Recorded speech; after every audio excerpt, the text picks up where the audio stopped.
Hello, I am Dr. Sigarkanti. In this video, we prove some results related with linear dependence and linear independence. One theorem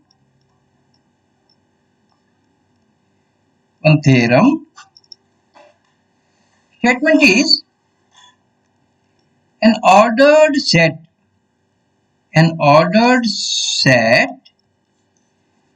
say alpha 1, alpha 2, alpha 3, alpha n of non-zero vectors of a vector space V over F is linearly dependent if and only if there exists a vector alpha k where k lies between 2 and n, alpha k, which can be expressed as the linear combination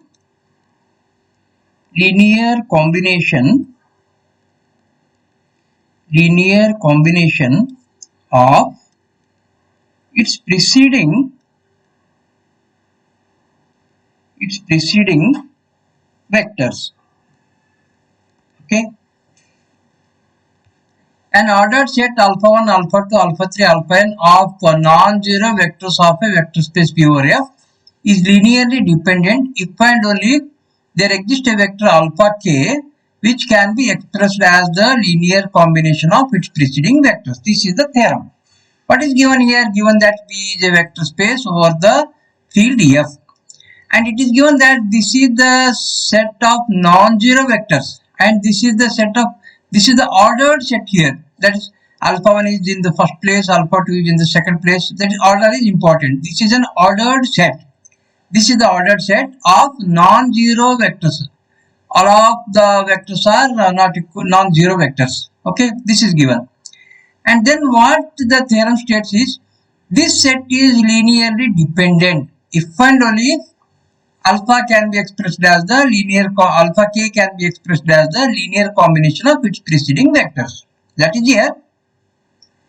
If this set is linearly dependent, then there exists a vector alpha k where k lies between 2 and n, such that alpha k can be expressed as the linear combination of its preceding vectors. That is, alpha k can be expressed as, say, c1 alpha 1 plus c2 alpha 2 plus c3 alpha 3 up to ck minus 1 alpha k minus 1. Okay, this is one way.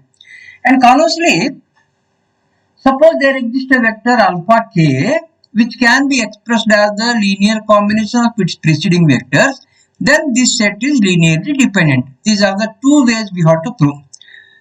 Let me consider one by one. First, I will consider there exists a vector alpha k which can be expressed as the linear combination of its preceding vectors. Okay. Proof. Let there exist a vector alpha k 2 less than or equal to k less than or equal to n, which can be expressed as the linear combination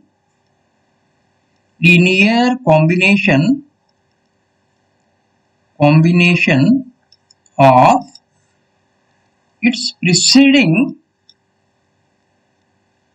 its preceding vectors. Okay, This we have considered. Now we have to prove that that set is linearly dependent. When do we say that that set is linearly dependent? If their linear combination equal to 0 and at least one scalar is not equal to 0. This we try to prove here. So here it is given that there exists a vector alpha k which can be expressed as a linear combination of its preceding vectors. That is, alpha k is equal to c1 alpha 1 plus c2 alpha 2 plus c3 alpha 3 plus up to say ck minus 1 alpha k minus 1. This is given here. I will write this as this implies c1 alpha 1 plus c2 alpha 2 plus c3 alpha 3 plus up to ck minus 1 alpha k minus 1 plus I will take this on to the right hand side. That becomes minus alpha k, or we write this is equal to plus minus 1 into alpha k plus what I do here is this is equal to 0. Okay, this is equal to 0. But before writing that 0, I will add some zeros here. Okay, so we write this as 0 into alpha k plus 1 plus 0 into alpha k plus 2 plus up to 0 into alpha n equal to 0.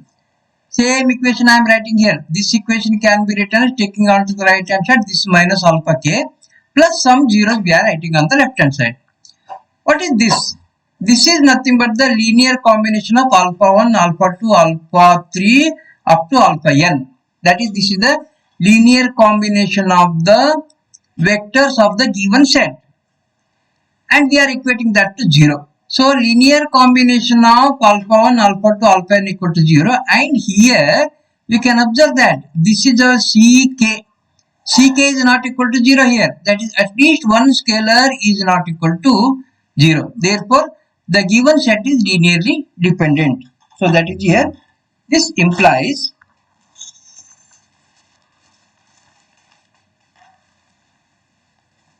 so this is equal to 0 and ck is equal to minus 1 which is not equal to 0. Okay, ck equal to minus 1 which is not equal to 0. This implies the set alpha 1, alpha 2 up to alpha n is linearly dependent. This is one way. We have proved that if alpha k can be expressed as a linear combination of its preceding vectors, then we have proved that the given set is linearly dependent. Now we go for the converse part.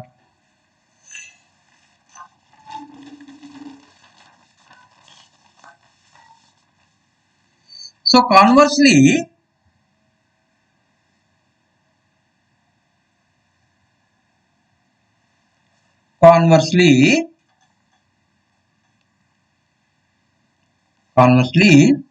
let the set alpha 1, alpha 2, alpha 3, alpha n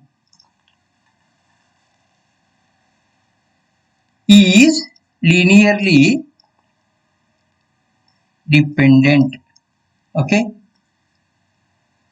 and here it is given that these are all non-zero vectors. Alpha I is not equal to 0. So if I consider this set is linearly dependent, I have to prove that there exists a vector alpha k which can be expressed as the linear combination of its preceding vectors. Okay, and k lies between 2 and n. Now here, if this set is linearly dependent, then there exist scalars c1, c2, c3, cn not all 0 such that their linear combination equal to 0. That is, this implies there exist scalars c1, c2, c3, cn not all 0 such that their linear combination equal to 0. That is, c1 alpha 1 plus c2 alpha 2 plus c3 alpha 3 plus up to cn alpha n is equal to 0. So here not all scalars are zeros. That means some scalars are non-zeros. Among those non-zero scalars, I will consider, let Ck be the last non-zero scalar. Ck be the last non-zero scalar. That is here. Let Ck be the last non-zero scalar. Ck be the last non-zero scalar.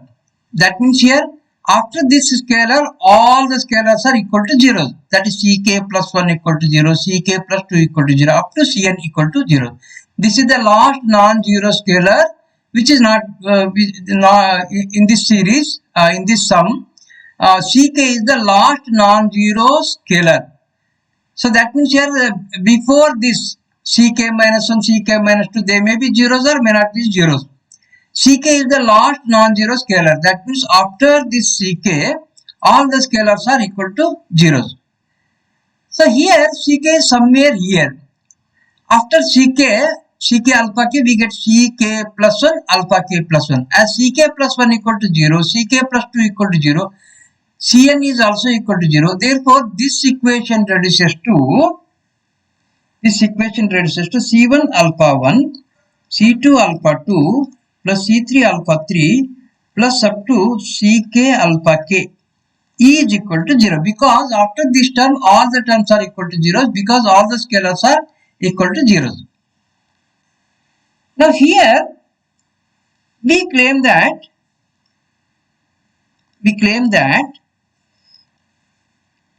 k is not equal to 1. Okay, I have to show that k value lies between 2 and n here. That means k not equal to 1. If possible, k equal to 1, then what happens? If possible k equal to 1, then here I am getting k equal to 1 means C2 equal to 0, C3 equal to 0. So all these terms are equal to 0. That is, I am getting only one term here. That is, this implies C1 alpha 1 equal to 0. This implies, we know that if C alpha equal to 0 implies either C equal to 0 or alpha equal to 0.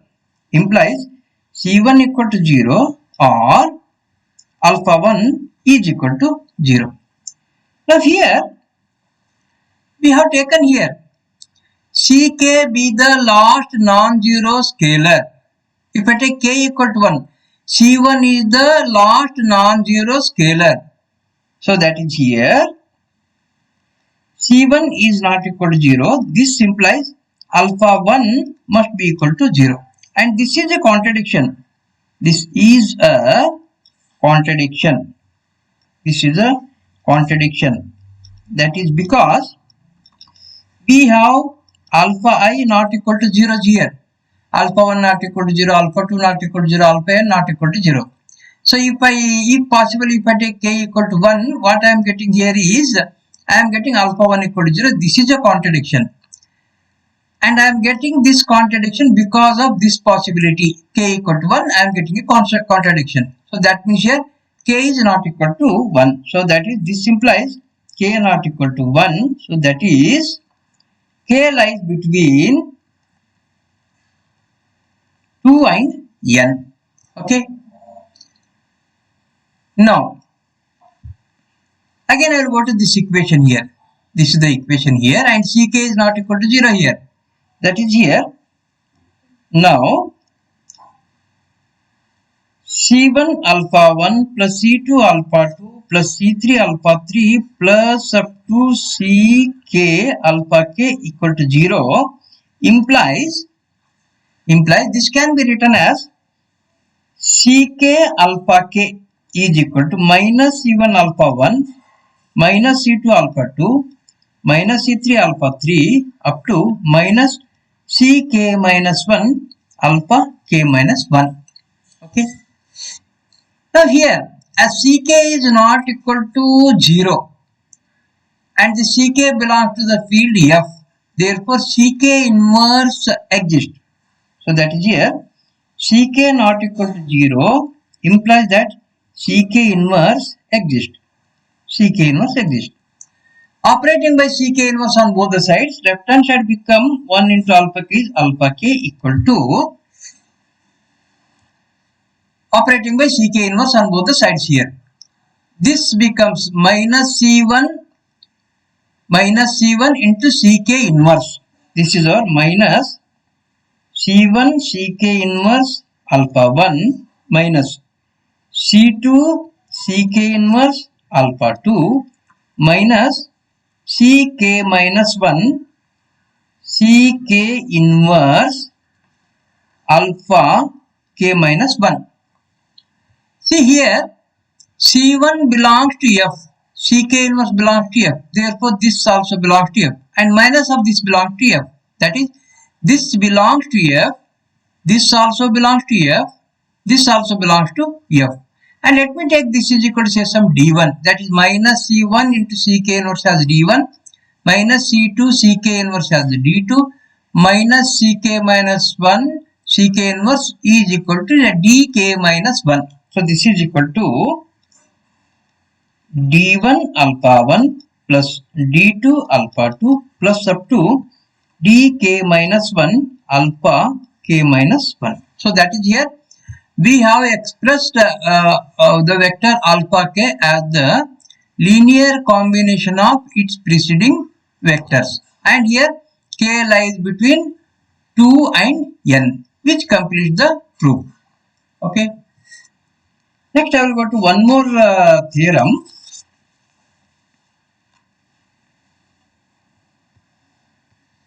One more theorem.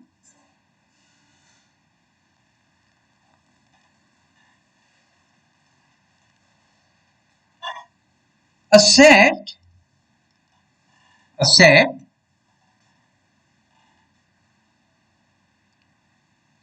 yes, a set yes has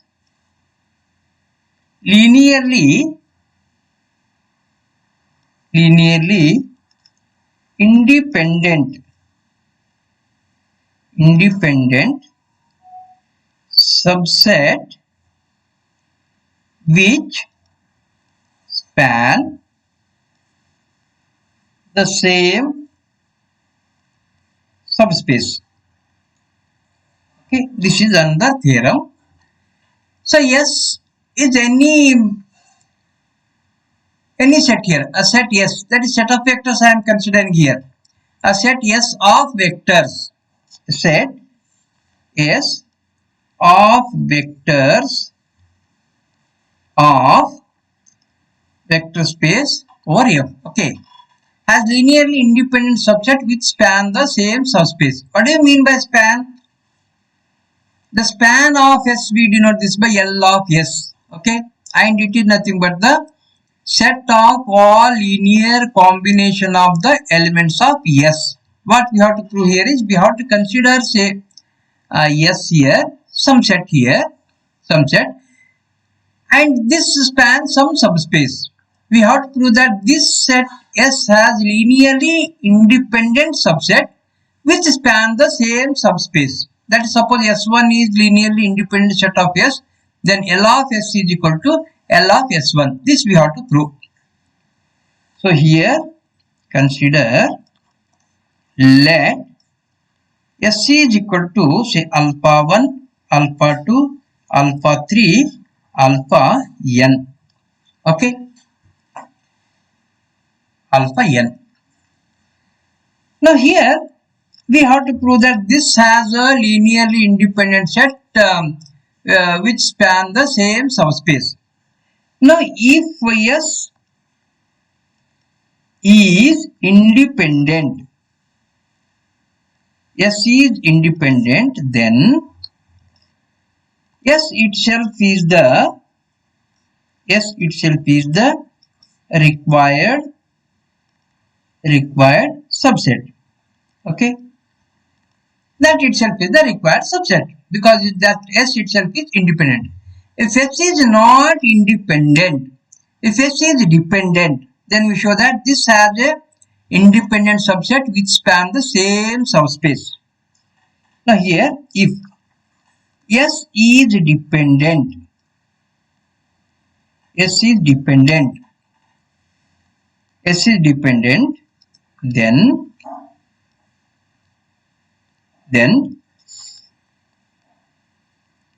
S has a vector alpha k which can be expressed as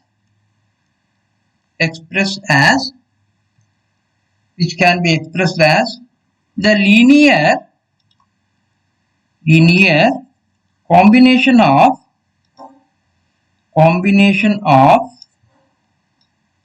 its preceding vectors.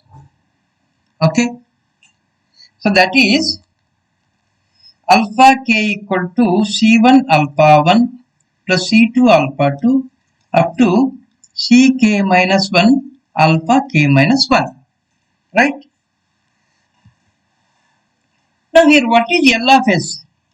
L of S is equal to the set c1 alpha 1 plus c2 alpha 2 plus ck alpha k plus up to cn alpha n, right? So this is our L of S. L of S is the set of all linear combination of the elements of S. Okay.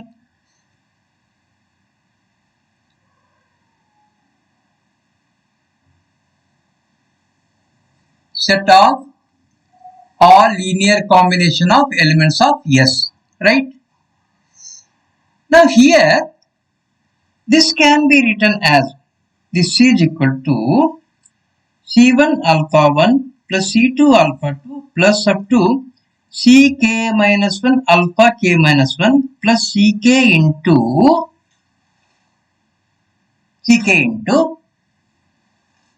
alpha k can be expressed as the linear combination of its preceding vectors.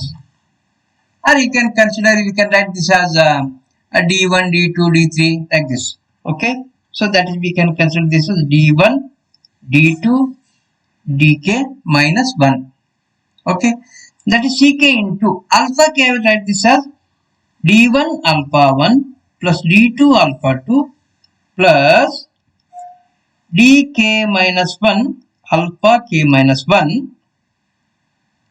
plus next term is ck plus 1 alpha k plus 1 plus up to cn alpha n. What is this? This is the linear combination of alpha 1, alpha 2, alpha 3, alpha k minus 1, and here we can write this as this is nothing but alpha 1 is here, alpha 1 is here. This can be written as c1 plus ck into d1 into alpha 1.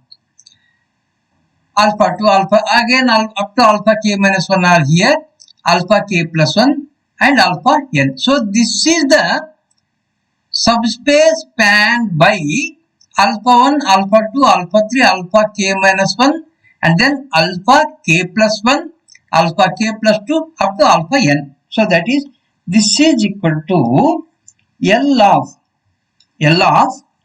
alpha 1, alpha 2, alpha 3, alpha k minus 1, alpha k is not here, alpha k plus 1 up to alpha n.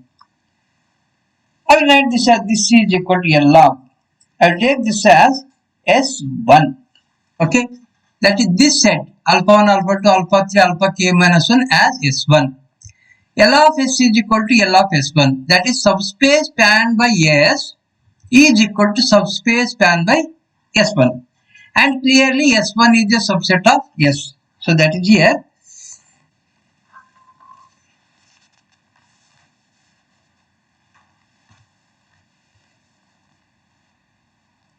Clearly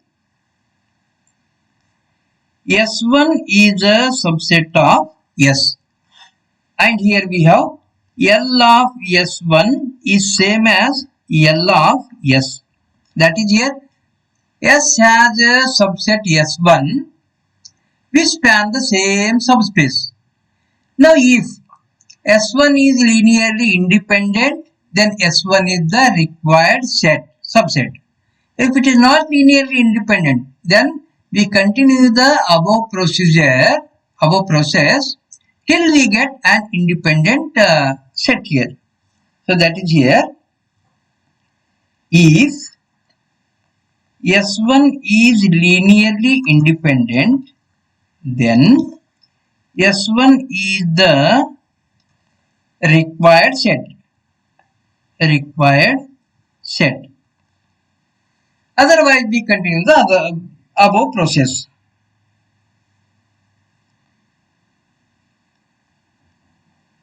Otherwise,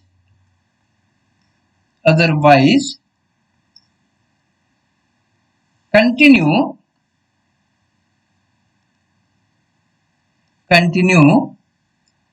the above process till we get